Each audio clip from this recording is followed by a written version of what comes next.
ang mga kwento ng pag-ibig, kwento ng buhay at kwento ng pag-asa dito sa Barangay Love Stories. Love Stories.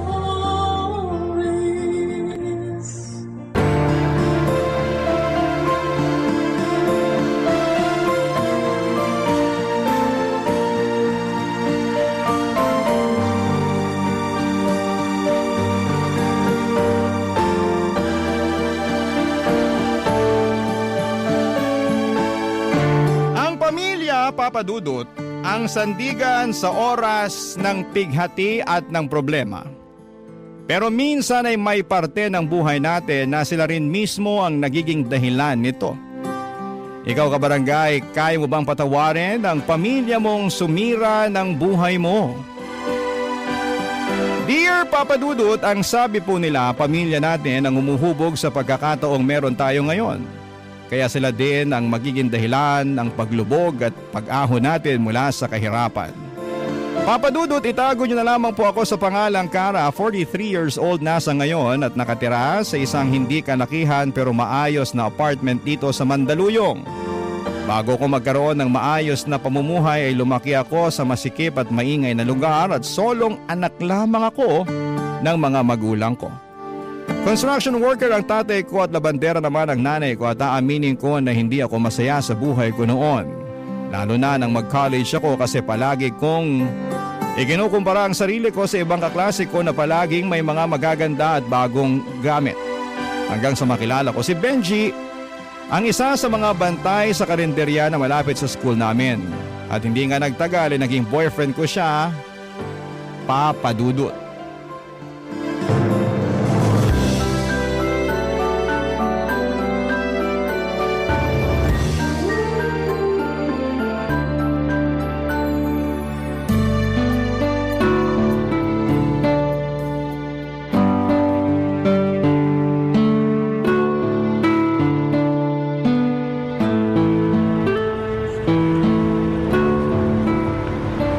Benji, hanggang dito mo na lang ako ihatid sa may kanto.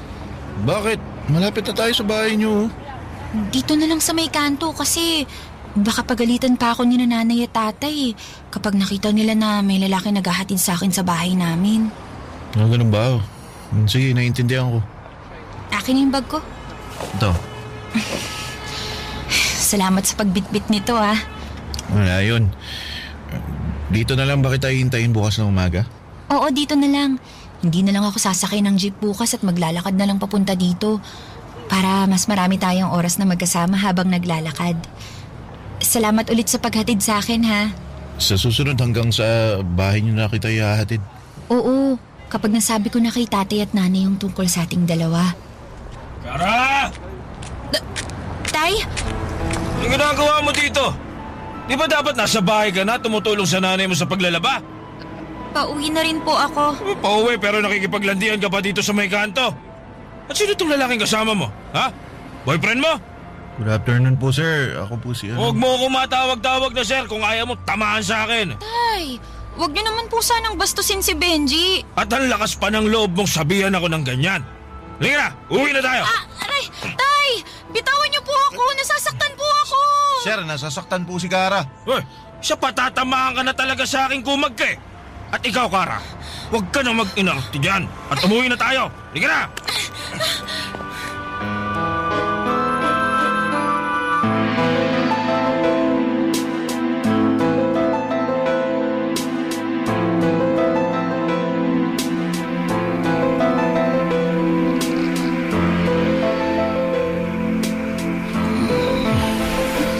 Sino ba yung humihila ng kumot ko?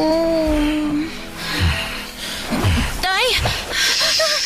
Huwag ka maingay. Baka magising ang nanay mo sa kabilang kwarto. Tay, ano pong ginagawa niyo? Bakit hinihila niyo po ang kumot ko? Sabi mo huwag kang maingay. Tay! Tay, wag po! Tama na po! Huwag niyo pong ibaba ang short ko! Wag po! Tay! Tama na po! Tumigil na po kayo! Sabi na huwag kang maingay kung ayaw mong laslasing ko yung leg mo. Saka huwag ka na mag-inarte dyan. Dahil alam ko namang matagal yun ang ginagawa to ng boyfriend mo. Tay, hindi po! Nagkakamali po kayo!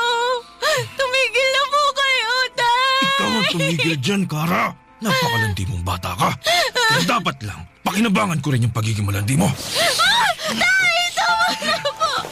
Tama na po, Tay!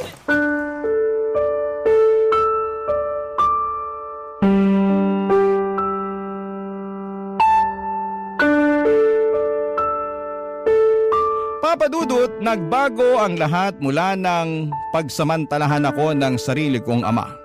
Hindi ko mapaliwanag sa inyo pero pakiramdam ko noon ay masisiraan ako ng bait. Pero bukod sa sarili ko ay isa sa una kong naisip matapos ang nangyari ay si Benji. Alam niyo Papa Dudut, malaki ang pasasalamat ko na nakilala ko noon si Benji. Hindi siya mayaman pero sobrang bait niya. 2 taon lang din ang tanda niya sa akin at maaga siyang huminto sa pag-aaral.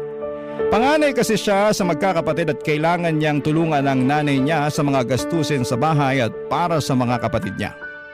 Naalala ko na nag-iipon pa siya noon para maibili ako ng mga simpleng regalo na sobrang kinakatuwa ko. At dahil nga sa effort niya, naging sobrang special niya talaga sa akin noon. Ang dami ko nang plano noon na kasama siya na ang nakikita ko at gusto kong makasama sa panghabang buhay. Kaya lang alam kong hindi na mangyayari yon dahil sa masamang sinapit ko.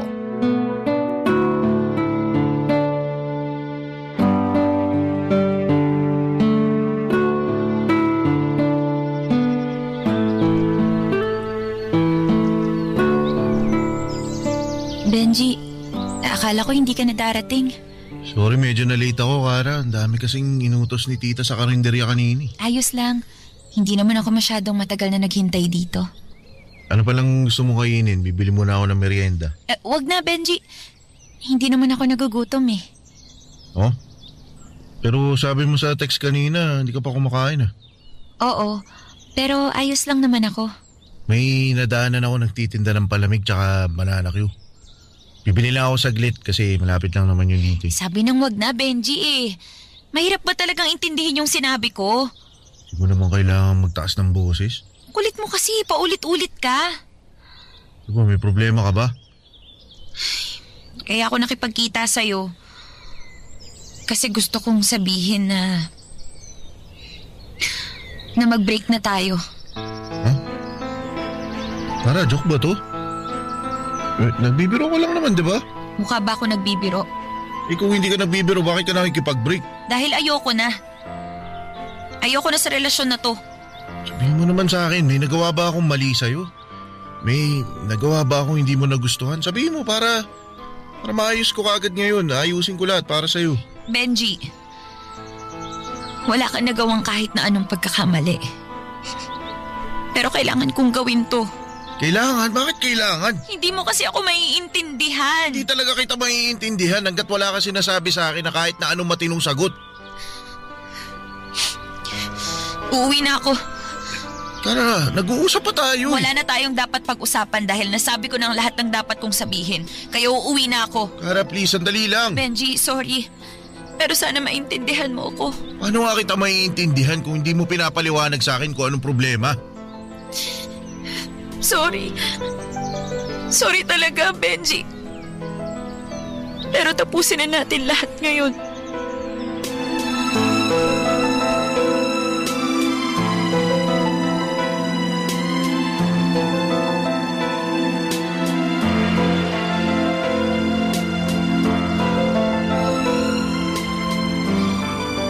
Ano po, Nay? Kaawaan ka ng Diyos. Saan ka galing at hindi ka man lang nagpaalam kanina na aalis ka pala? Pasensya na po, Nay. Sa computer shop lang po ako galing. May ni-research at pinaprint lang po ako na kailangan para sa isang subject ko.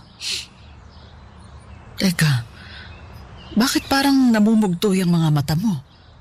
Umiyak ka ba? Hindi po, Nay. Anong nangyari? Sabihin mo sa akin, Kara. May nanakit ba sa'yo?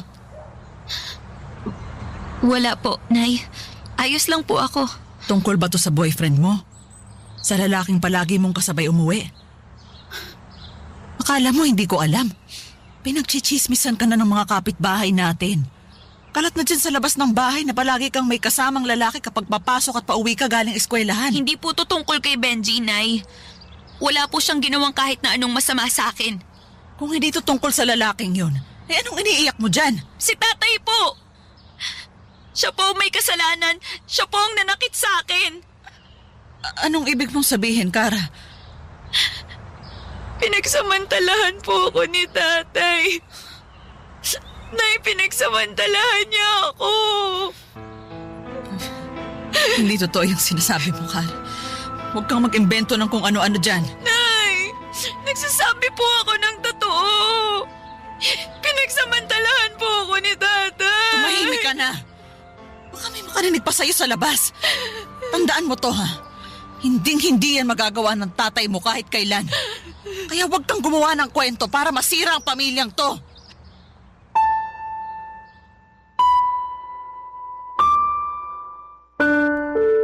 Papa Dudut, pakiramdam ko ang dumi-dumi ko na noon at wala akong kwentang tao. Basura ang tingin ko sa sarili ko at hindi deserve ni Benji ang isang tulad ko. Nanliit kasi talaga ako sa sarili ko matapos akong babuyin ni tatay kaya tuluyan na akong nakipaghiwalay kay Benji. Sa totoo lang ay pinagsisihan ko yon at ang sabi ko sa sarili ko ay makikipagbalikan ako sa kanya oras na maayos ang buhay ko. Kaya lang ay paano ko pa maaayos ang buhay ko kung mismong sariling nanay ko ay hindi ako pinapaniwalaan? Mas naniniwala pa siyang hindi magagawa ni tatay ang pagsamantalahan ako. Pinatahimik niya ako para walang ibang makaalam ng kwentong iniimbento ko lang naman noon. Umano. Mas pinili niya pang manatiling buo ang pamilya namin kahit nawasak na ang aking pagkatao ng nag-iisang anak niya, Papa Dudut. Barangay Love Stories. Barangay Love Stories. Mula noon, Papa Dudut, ay napabayaan ko na ang pag-aaral ko at ang sarili ko. Parang nawala na ako ng ganang mabuhay. Sinubukan ni Benji na lapitan at kausapin pa akong muli pero ako na ang tuluyang umiwas sa kanya. Ayaw ko na rin kasing madamay pa siya sa problema at bigat na pinagdaraanan ko noon. Pakiramdam ko ay wala nang espasyo para sa akin ang mundo na ito. At ang masakit pa doon ay naulit ang pangahalay sa akin ni tatay. Naulit pa ng ilang beses kasunod ang pagbabanta. Napapatayin niya ako o si nanay sa oras na magsumbong ako sa ibang tao. Tinis ko ang lahat ng kababuyang ginawa niya sa akin pero lahat ng pagtitiis ay palaging may hangganan. Dahil dumating ang oras na nag-decide akong iwanan na ang impyernong bahay na yon, Papa Dudut.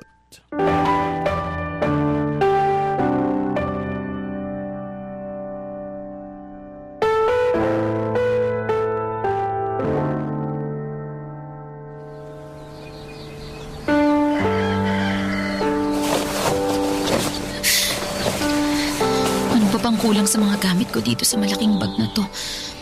Hindi ko naman kailangan magdala ng maraming damit. Okay na siguro tong inimpake ko. Sige, tama. Okay na to. Kara, pwede bang samahan mo muna ako sa palengke mamaya? Kasi, anong ginagawa mo? Iniimpake ko na po ang mga gamit ko. Bakit nag-iimpake ka? Dahil aalis na po ako sa bahay na to. Kara, itigil mo nga yung ginagawa mo. Kara, ano ba? Sabi nang tumigil ka dyan sa ginagawa mo Nay, pwede ba? Huwag niyo na nga po ako pakialaman. Makikialam ako sa'yo kasi anak kita. Wow! Anak pa pala ang tingin niyo sa akin? Tinuturing niyo pa talaga akong anak? Sigurado kayo? Kaya ba hinayaan niyo na lang na babuyin ako ni tatay ng paulit-ulit? Ayoko lang na masira yung pamilya natin. Kaya ayos lang po sa inyo na ako masira basta buo tong pamilya na to. Ayos lang po sa inyo na buhay ko ang masira. Buhay ng sarili niyong anak! Ano ba nangyayari dito? Rinig na rinig ang mga boses niyo sa labas ng bahay, ah! Oh! Eh bakit nakaimpake ang mga gamit mo, Kara? Mahal, aalis ang anak natin. Pigilan mo siya kasi ayaw niyang makinig sa akin. Eh bakit ko siya pipigilan? Kung gusto niyang umalis sa bahay na to, umalis siya! Aalis talaga ako kasi hindi ko na kayang tiisin lahat ng pambababoy niyo sa akin! Kara, tama na. Isa ka pa, Nay! Akala ko magiging kakampi kita sa bahay na to kasi pareho tayong babae pero hindi pala. Hinayaan mo lang yung lalaki na yan na sirain ang buhay ko! Gusto mo talagang masaktan muna bago ka umalis sa bahay na to, ha? Sige! Saktan mo ako! Kasi alam mo, sa totoo lang, kahit ano pang gawin mo sa akin ngayon, wala na ako mararamdaman na kahit anong sakit. Kasi manhid na ang katawan ko sa lahat ng pasakit na binigay mo sa akin. Huwag mo akong pinagtataasan ng boses. Baka nakakalimutan mong anak lang kita. Anak na paulit-ulit mong binaboy! Tumahimik ka na, Kara! Bakit ako tatahimik? Natatakot kang marinig ng mga kapitbahay kung anong ginawa mo sa akin? Natatakot kang makulong? Huwag kang mag-alala. Hindi ako magsusumbong sa mga pulis. Hahayaan kong kusang bumalik sa'yo lahat ng kasamaang ginawa mo sa akin. Kara, huwag kang umalis! Hayaan mo siya! Babalik din yan kapag nagutom yan! Hindi yan mabubuhay nang hindi tayo kasama!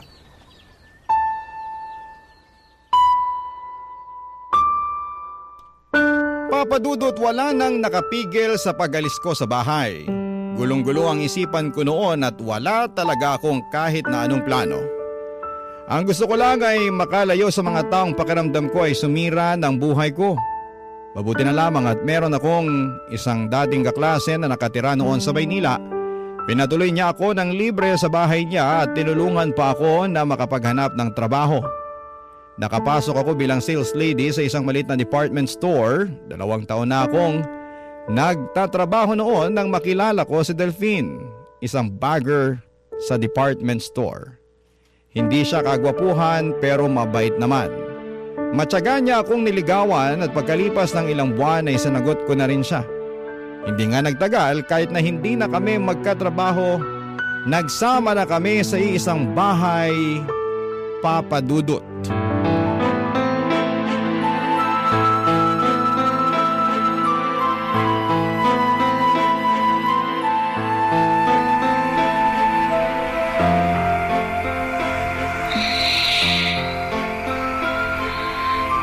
Alas 2 na ng madaling araw Hindi pa rin nakakauwi si Delphine.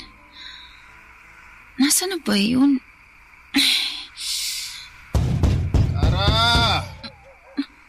Kara, buksan mo nga itong pinto!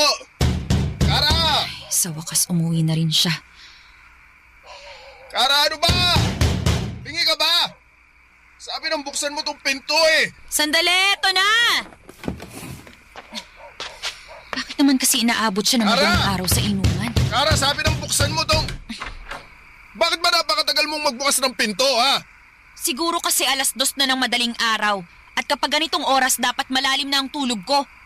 Di ba sinabihan na kitang wag mong ilak tong pinto para hindi na ako sumisigaw dito sa labas? Anong gusto mo? Itong bahay naman natin ang pasukin ng mga magnanakaw? Dami mo sinasabi, tumabi ka nga dyan! Aray ko! Hindi mo naman ako kailangan itulak, Delphine eh! Huwag ka kasing humarang-harang dyan sa dinadaanan ko. Teka nga, akala ko ba may overtime kayo kaya gagabihin ka ng uwi? Oo nga, nag-overtime ako. Anong klaseng overtime yung inaabot ka ng madaling araw sa labas at uuwi ka ng amoy alak dito sa bahay? Pambihira ka, ba't ba napakarami mong tanong, ha? Malamang magtatanong ako. Kasi live-in partner mo lang naman ako, Delphine. Kara, pwede bang tumahimik ka na? Naiirita na ako sa boses mo, gusto ko na magpahinga. Teka, Delphine, sandali. Bakit na naman? Ano yung nasa leeg mo, ha? Ah, sa leg ko? Oo, ano yung mapulang marka sa leeg mo? Malamang pantal yan kung ano man yung nasa leg ko na yan. Kasi malamok dun sa pinagtatrabahuhan ko eh. Hindi yan pantal, Delphine. May babae bang humalik dyan sa leeg mo, ha? Ikaw, Kara, wala ka ba talagang balak na pagpahingahin ako? Ikaw, Delphine! Wala ka bang balak na ayusin ang sarili mo para sa relasyon na to, ha? Huwag mo nga akong dinadramahan. Pagod ako. Gusto ko na magpahinga. Pagod na rin ako! Pagod na ako sa'yo! Pagod na ako sa pambababae mo! Akala mo ba hindi ko alam? Nakakarating sa akin lahat ng mga kalokohang ginagawa mo sa trabaho mo! Ikaw, Kara! Ay, sabi ko sa'yo, tumahimik ka na, di ba? Taman! Huwag mo akong sakalin! Ano? Ha? Pagod ka na? Pwes umalis ka na sa bahay na to kung pagod ka na! Hindi ako makahinga, Delphine! Gusto ko lang magpahinga, Kara. Pero walang tigil yung bunganga mo. Subukan mo pantalakan ako, ha? Ipapasok ko na tong buong kamao ko sa bunganga mo! Ha?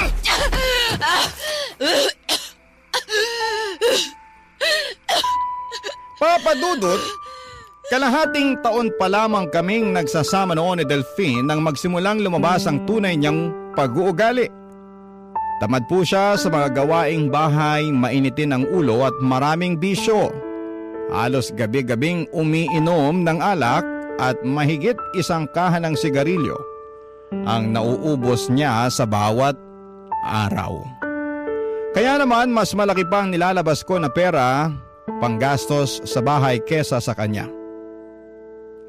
Kaya ako namang tiisin ang mga yon dahil bukod sa kanya at sa sarili ko ay wala naman akong ibang pinagkakagastusan. Ang hindi ko lang kayang tiisin ay yung ilang beses na nahuli ko siyang may ibang babae. Pati na rin ang pananakit niya sa akin ng physical. Kaya naman kinabukasan ay iniwanan ko na siya, Papa Dudut. Nakakalungkot lang dahil pakiramdam ko ay puro kamalasan na lamang ang nangyayari sa akin. Samantalang wala naman akong ginawang masama para parusahan ng ganon katindi, Papa Dudut. Barangay Love Stories. Barangay Love Stories. Papa Dudut, hindi yun ang unang beses na nahuli kong may ibang babae si Delphine. Ilang beses din na nangyari yon at paulit-ulit ko siyang pinatawad. Sa kanya ko na kasi pinaikot ang mundo ko noon kaya ayoko sana siyang mawala sa buhay ko. At kahit na ilang beses na niya akong niloko at sinaktan, pinipili ko pa rin patawarin siya kasi ganun ko siya kamahal. Mabuti na lamang at nagawa ko ring gisingin ang sarili ko noon dahil noong huling beses na nag-away kami, niloko at sinaktan niya ako ay yun ang naging daan para tuluyan na akong makipaghiwalay sa kanya. Umalis ako sa apartment namin, dala ang mga importanteng gamit ko. Nagpatuloy ako sa trabaho at sa buhay ko. Nagsimula akong mag-focus sa sarili ko, Papa Dudut. Humanap ako ng trabaho, tumira sa ibang lugar at namuhay ng mag-isa at walang ibang kasama.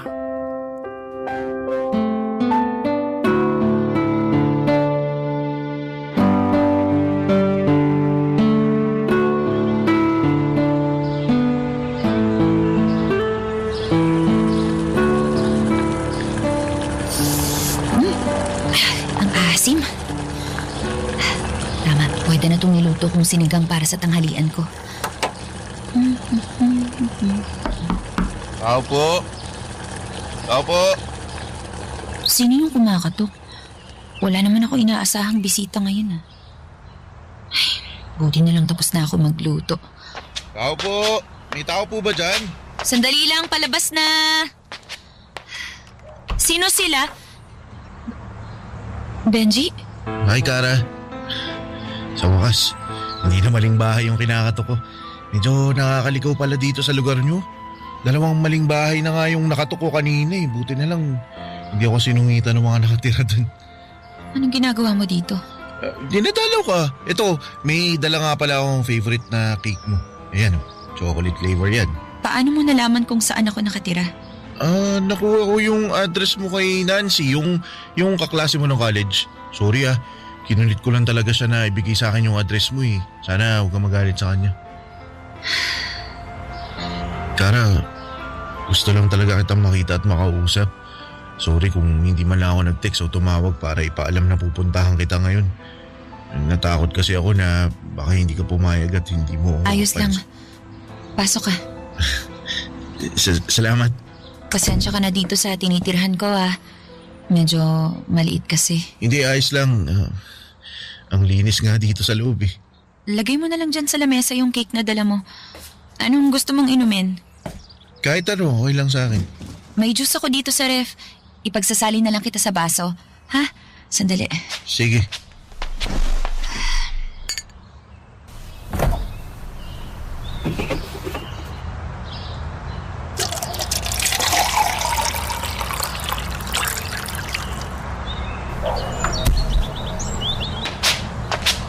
Eto, mag-juice ka muna. Salamat. Bakit pala gusto mo ako makausap? Kara, may mas maayos na akong trabaho ngayon. May ipon na rin ako. Kumuha na rin ako ng sarili kong bahay.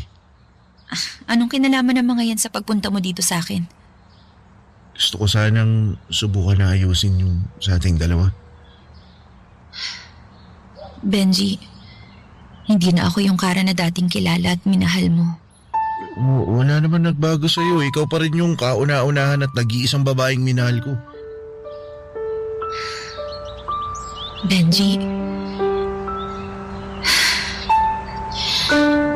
Benji, pinagsamantalahan ako ni tatay. Yun ang dahilan kung bakit ako nakipaghiwalay sa'yo noon. Alam ko. Alam mo? Oo. Nalaman ko nung pumunta ako sa bahay niyo pero wala ka na nga dun. May kapitbahay niyo na nagsabi sa akin ng tungkol sa mga narinig nilang sigawan mula sa loob ng bahay niyo. Hinanap kita. Hindi ako tumigil sa paghahanap sa'yo. Kaya ngayong kaharap na kita, hindi ko na hayaang mawala ka ulit sa akin. Kahit hindi na ako yung malinis na Kara na kilala mo noon. Hindi kailanman nagbago ang tingin ko sa'yo kagaya ng pagmamahal na nararamdaman ko. Bigyan mo lang ako ng isa pang pagkakataon. Papatunayan ko sa'yo na totoo lahat ng mga salitang lumalabas sa bibig ko ngayon. Kara, bumalik ako para iparamdam sa'yo kung gaano kita kamahal.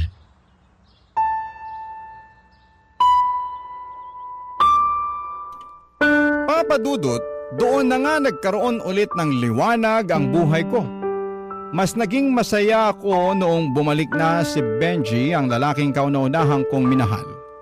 Hindi ako makapaniwala na hinanap niya talaga ako at gusto niyang ayusin ang lahat sa aming dalawa.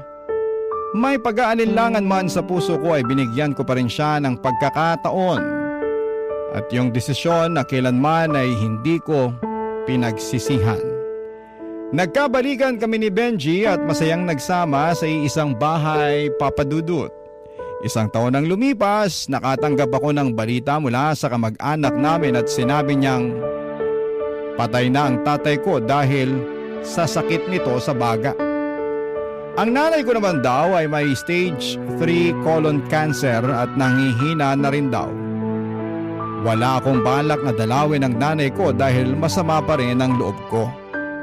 Pero kinumbinsi ako ni Benji na umuwi para kausapin ang nanay ko, Papa Dudut.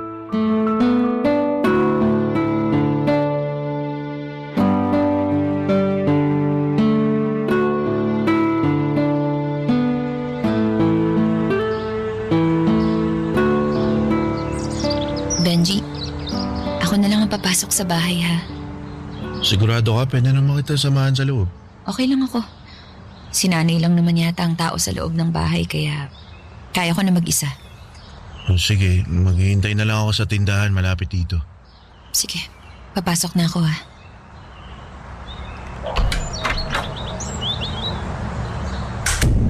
Sita, ikaw ba yan? Pahingi naman ako ng tubig, oh. Sita, pasuyo naman ako ng baso ng tubig. Sita, pasuyo ako ng... Eto na po ang baso ng tubig niyo, Nay. Kara, ikaw nga. Sandali ho. Tutulungan ko kayong makasandal para makainom kayo ng maayos. Ayan, dahan-dahan po. Ayan.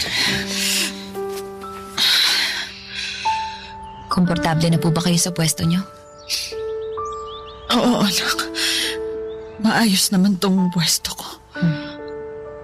Eto po, uminom po muna kayo ng tubig. Ako na nga hawak ng baso. Ayan, dahan-dahan lang po sa pag-inom, ha? Ayan. Salamat. May iba pa po ba kayong kailangan? Wala naman. Pagkain po. Baka nagugutom po kayo. Ay, may dala po pala akong kakanin. Hindi naman ako nagugutom, anak. Sige po. Mamaya ko na lang po bubuksan yung kakanin na dala ko. Pasensya ka na. Dapat kasi ganitong oras nandito na yung tita Sita mo. Ikaw pa tuloy yung naistorbo ko. Ayos lang po yun.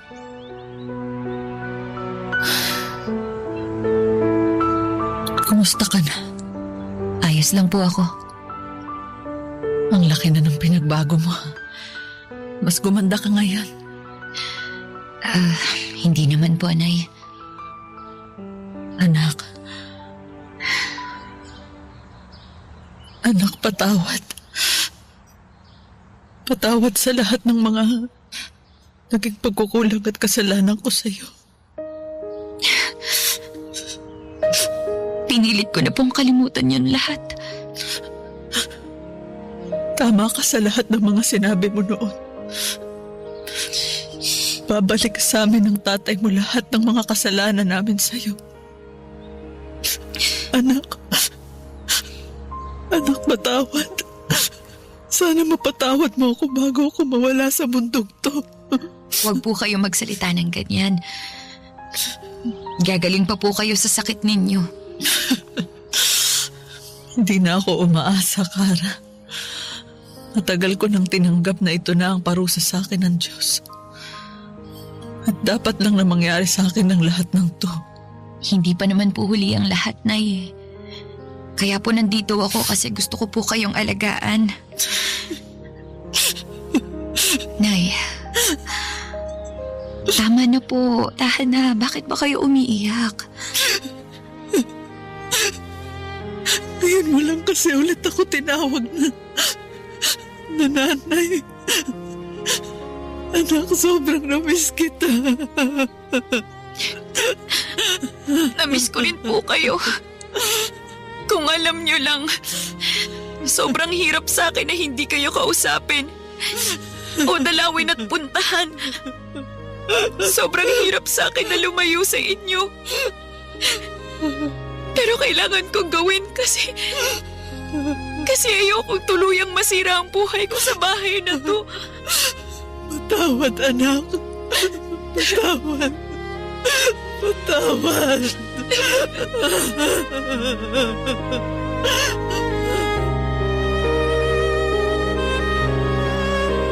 Papa Dudut, mula nang umalis ako sa bahay namin, pinutol ko na ang lahat ng ugnayan ko sa mga magulang ko. Ang nasa isipan ko lang talaga noon ay lumayo sa kanila at makapagsimula ng bagong buhay na hindi kasama ang mga taong sumira sa pagkatao ko. Hindi madali dahil mga magulang ko sila pero sobrang hirap din ang ginawa nila sa akin noon. Kaya hindi rin madali ang pagbalik ko sa lugar kung saan ay nagsimula ang lahat. Kung hindi nga lang ako kinausap noon ni Benji ay hindi na talaga ako uuwi sa bahay na yon. Sinabi ni Benji na hindi na namin mababago ang nakaraan. Pero pwede pa naming ayusin ang kasalukuyan at hinaharap. Hindi man daw naging perpektong magulang, sina nanay ay huwag ko raw sanang dalhin habang buhay ang galit na nararamdaman ko para sa kanila ni tatay. Kaya naman nang dumalaw ako kay nanay, binigay ko na ang kapatawaran na alam kong matagal na niyang hinihintay. At ilang buwan lang din ang lumipas, tuluyan na siyang pumanaw. Tama si Benji sa sinabi niya noon na malaki ang bigat na mababawa sa dibdib ko kapag nagbigay ako ng kapatawaran sa isang tao. Hindi madaling kalimutan ang lahat, pero alam kong parte ng buhay natin ang pag-usad. At para makausad tayo, kailangan nating magpatawad. Maraming salamat po sa oras at chance na mabasa ang sulat ko na ito, Papa Dudut. Sana po ay makapag-iwan ito kahit papaano ng aral sa ating mga kabarangay. Ang inyong forever kapuso at kabarangay, Kara. Anong say mo sa Barangay Love Stories na ito? Pagkwentuhan natin sa comment section yan.